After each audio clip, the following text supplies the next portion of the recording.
Welcome back, guys, to More Than Money, where we talk more than just dollars and cents. I'm Jeffrey. And I'm Elfie, and today we're launching something new beyond the brochure.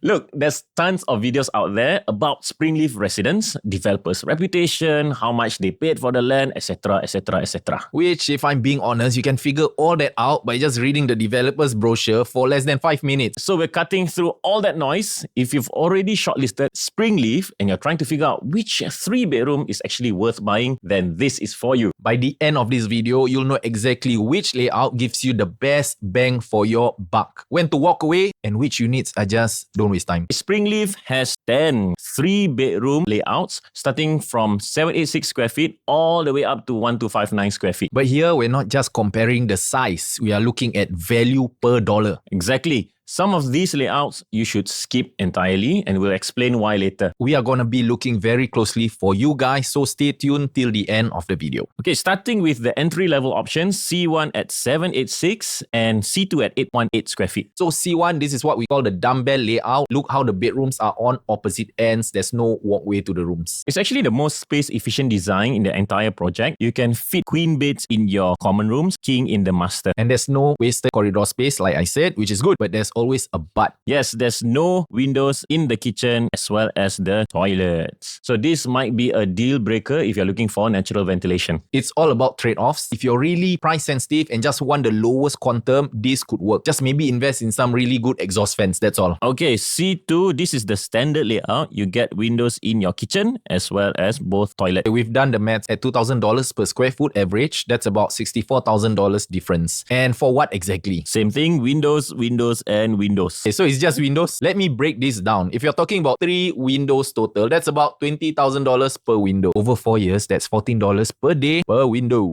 So what's the point of living near a forest if you don't have windows to look at them? Plus better resale value. Because people later who's buying your properties, they're gonna notice these things. What's the point of living next to nature, like Jeff said, if you can't access it? Okay, bottom line, if you can stretch the extra 64K, get C2. But if you're really maxed out, C1 still works. Just know what you're giving up. Okay, here's the thing. If you choose C2, you get natural ventilation and light. If you stick with C1 to save 64K, you won't have any windows, but you'll still have a functional home. Paying extra for windows in C2 makes a lot of sense. But this next upgrade makes even more sense, especially if you're left with the higher floor units for C2. Okay, we're referring to C3 904 square feet. This is going to be the most popular layout. Okay, the reason is the flex room. It could be a study, a store, or even a helper's room. There's also wet and dry kitchen, and there's windows everywhere. The living and dining area alone is 24 square meters, which is big. I was just from the show flat actually. The size is very impressive for a 3-bedroom. Both common, of course, you can fit queens, and master, you can fit king. And I believe you still have spare Side tables. Yeah, you can put side tables. Unfortunately, it's 170K more than C2. The question is it really worth it? Okay, here's what people miss. Actually, you only need about 43K extra in down payment because the rest is your progressive payment over 30 years. So it doesn't mean that you're gonna plonk out 170K cash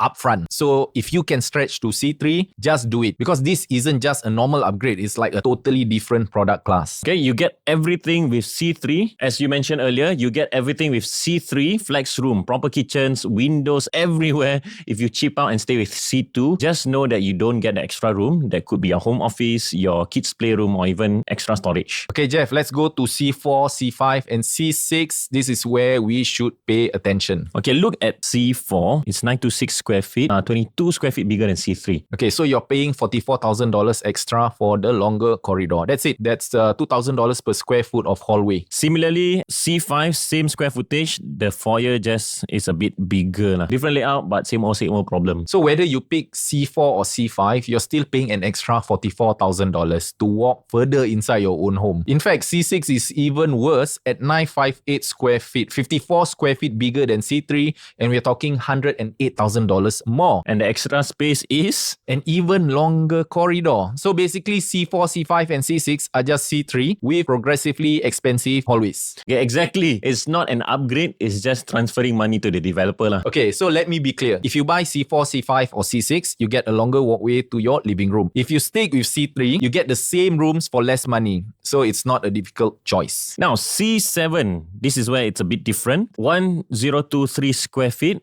First time we'll break the 1,000 square foot mark. Okay, so that's 119 square feet more than C3. So we're looking at about 240k extra. But you get a powder room for guests, household shelter, living room is 27 square meters, big. more spacious kitchen, and the flex room has its own window. It can be a proper study or bedroom actually. And the foyer's a little bit longer, but at least we're getting real upgrades everywhere else. Unlike C4, C5 and C6, C7 actually gives you something for your money. If you entertain a lot, powder room can be a game changer. So what about C8? 1076 square feet. That's 53 square feet bigger than C7. So that's 106k for a longer corridor. Yep, same living room, same bedrooms, same everything lah. 106k more for even a longer walk home. We're done with the 3 bedrooms on the high-rise towers. We're going to look at those over at the conservation block, starting with CC1 at 1119 square feet. This is going to set you back about $2.25 million.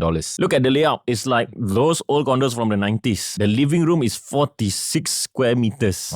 Wow, it's huge. Huge. Too big in my opinion because the quantum will just balloon up, right? And you lose the utility of a flex room and even a household shelter. This is really for a niche group of buyers, which I don't think you will be able to offload to the next buyer. Not easy. Yeah, when you exit. So CC1 costs 192k more than C7, but C7 gives you an extra room. That's like paying more to get less. Okay, some people like the old school, huge, squarish space. Old school vibe, not for me, I feel. From a value standpoint, unless you're planning to host like ballroom dancing in your living room, just go and stick with C7. So that's CC1. Now we look at CC2, which is even bigger, 1259 square feet. That's an extra 236 square feet more than C7, and we are talking 472k extra. I mean, look at the balcony, 12.1 meters. Like having a bowling alley attached to a unit. And the master bedroom is huge too, because there's a walk-in wardrobe, tons of space, but again, you lose the flex room that C7 has. But power lah, this master room. Yeah. I mean, it's nice Very to big. have, but you gotta pay the premium lah. So you're paying almost $500,000 extra to go from a functional 4-bedroom to a sprawling 3-bedroom unit lah. So $500,000 for fewer rooms, the maths just doesn't work. So stick with C7. Okay guys, so now we know which layouts work, but here's the $1 million question, literally, when do you walk away on launch day? This is where our stack attack analysis tool comes in. We've analyzed every single stack floor by floor. Because we hate guessing and we hate seeing you guys overpay. But Jeff, the first rule is avoid level 2 and level 4 across all unit types. Yeah, so these floors are actually poison in the resale market. Just don't. Alright guys, now for the strategy. Say you want the cheapest 3-bedroom. That's C1 at 786 square feet, starting at $1.6 million. Okay, it's a good choice up till level 11. Okay, why? Because at level 11, C1 costs 1.7 million. C2 at 818 square feet on a lower floor also costs 1.7 million. Same price, 30 square foot bigger with windows. This time the choice is really obvious. Now, when C2 hits level 22, you're looking at about 1.88, 1.9 million. Which is exactly the starting price for C3, our champion unit. So instead of high floor C2, grab a lower floor C3. Here's the thing about C3, it actually is so good, it even makes sense on the higher floors. Let's talk about the danger zone, C4 and C5 at 926 square feet. For C4 and 5, 926 square feet, you walk away after level 11 because the premium gets ridiculous. Okay, what about C6? Personally, skip it entirely. Starting at 2.1 million, you're too close to C7's price. Why pay similar money for less? Okay, C7 is solid only until level 18 because after that, you're just paying for altitude. Now here is where it gets really interesting. C8 at 1076 square feet starts at 2.2 million. Only consider if it's 8 and below. Because once C8 hits 2.45 million, we can buy something better. Yep, a 4-bedroom unit, same price, extra bedroom. Okay, so you see guys, the numbers don't lie. This isn't about getting the unit you love. There's also that important part of buying a home that works for your family long term. So if you follow these pivot points, you get maximum value. If you ignore them and just buy based on FOMO, you'll be leaving money on the table. Okay, now we're gonna do a magic show. It's a live demo of what we're doing for our clients on booking day. Okay, simple. With a $2 million budget, you start with our best value pick, which is C3 at 904 square feet. But once it hits level 15, you're likely priced up. So what's next? Okay, based on our tool, you attack C4 or C5, 926 square feet. There's this slightly longer foyer, but it's still a solid layout overall. But stick to level 10 and below to keep it under $2 million. Yep, if you miss that, don't panic. and start grabbing all the high floor C2 units, even if you can afford it, since it's going to be under 2 million. If you want C2, the 818 square feet, go up to level 13 max. What if you're left with nothing? Guys, don't worry, we are here. We've got options for you. Canberra Crescent Residences, 990 square feet, 3 bed, 3 bath with study and store is right around $2 million mark. And honestly, layout-wise, it's better than the leftover units at Springleaf. You can consider the highest floor available on Stack 3. It's worth the premium because the floor jump in price is small. But if that's gone, go for the highest floor on Stack 6. Okay, so remember not to FOMO. It's important to plan in advance and follow a logical and systematic approach. And if you're using our live updated Stack Attack tool on launch day, you'll know exactly when to pivot and when to walk away. So today we covered every 3-bedroom option, but Springleaf has 2 bedrooms, 4 bedrooms, and even 5 bedrooms. If you're looking at 1 bedrooms, that's not really our specialty. But for 2, 4, and 5 bedrooms, we've done the same deep analysis. Link is in the description below. We'll send you the breakdown if you need it. Okay guys, if you know anyone wanting to buy a 3-bedroom at Springleaf, don't be stingy. Send them this video. Otherwise, we'll see you in the next video. Okay, sorry. See you in the next video. Okay. See you in the next one. See you in the next one. See you in the next one.